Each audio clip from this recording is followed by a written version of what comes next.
রাজ্য বিজেপির দ্বিতীয় দফার প্রার্থী তালিকায় অবশেষে বিষ্ণুপুর বিধানসভা কেন্দ্রের প্রার্থীর নাম ঘোষণা করা হলো। প্রথম দফায় নাম না থাকায় জল্পনা তৈরি হলো। বৃহস্পতিবার সেই জল্পনার অবসান ঘটায় বিজেপি নেতৃত্ব। প্রার্থী করা হয়েছে এলাকার এক গৃহবধূ ও দীর্ঘদিনের বিজেপি কর্মীকে, যিনি 10 নম্বর ওয়ার্ডের কাউন্সিলর হিসেবেও পরিচিত এবং মহিলা সংগঠনের সঙ্গেও যুক্ত ছিলেন। প্রার্থী ঘোষণার পরই বিষ্ণুপুরে বিজেপি শিবিরে উৎসবের আবহ তৈরি হয়। কর্মী সমর্থকদের উচ্ছ্বাসে মুখর হয়ে ওঠে শহর। এদিন বিকেলে প্রার্থী প্রথমে মদন গোপাল মন্দিরে পুজো দিয়ে প্রচার শুরু করেন।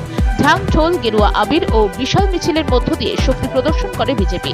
রাজনৈতিক মহলের মতে প্রার্থী ঘোষণা দেরিতে হলেও সংগঠনের শক্তি রেখে সে ঘাটতি পুষিয়ে দিতে চাইছে বিজেপি।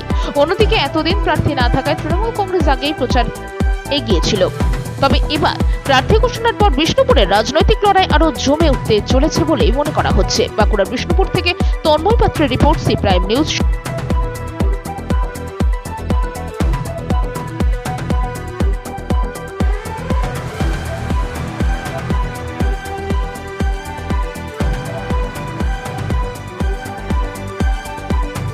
ভারতীয় জনতা পার্টি বিষ্ণুপুর থেকে লড়বেন।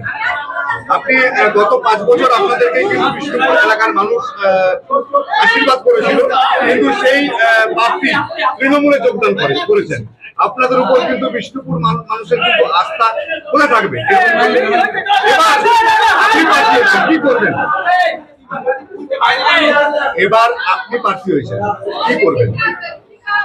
জনগণ দেখেছেন আমার উপর যে অত্যাচারটা করেছিলেন তৃণমূল, সেটা জনগণ দেখেছেন। আমি কিন্তু সেই একই জায়গাতে আছি। তখনও পদ্মে ছিলাম, আজও পদ্মে আছি, পরবর্তী দিনেও পদ্মে থাকবে।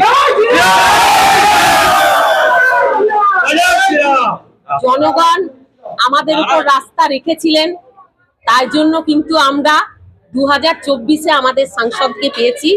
দুহাত তুলে আশীর্বাদ করেছিলেন বলে আমরা 19টা ওয়ার্ডই পদ্ম ফুলে জয়ী হয়েছি।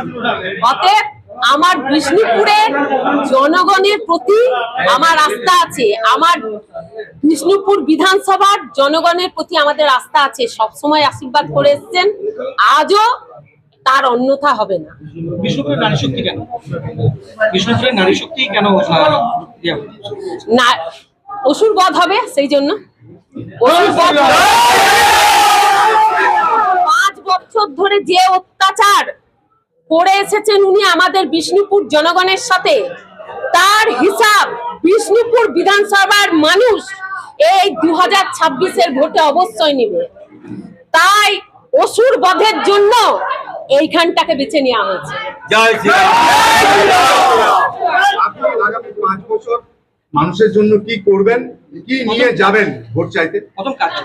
আমাদের যে রাজ্যগুলোতে, আমাদের বাইরের যে রাজ্যগুলোতে আমাদের বিজেপি শাসিত রাজ্য, সেখানে যে কিভাবে নারী সুরক্ষার থেকে শুরু করে কর্মসংস্থান আছে সেটা প্রত্যেকেই জানে। এখানে আমাদের আছেটা কিছুই তো নেই। আমাদের ছেলে মেয়েরা সব বেকার। উড়িষ্যা থেকে শুরু করে, গুজরাট থেকে শুরু করে, দিল্লির থেকে শুরু করে সব জায়গায় যান।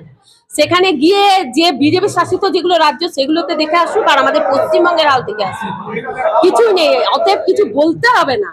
জনগণ জানে, এবারে জনগণ বীতশ্রদ্ধ হয়ে পড়েছে। এর বিচার 2026-এর জনগণ দিবে।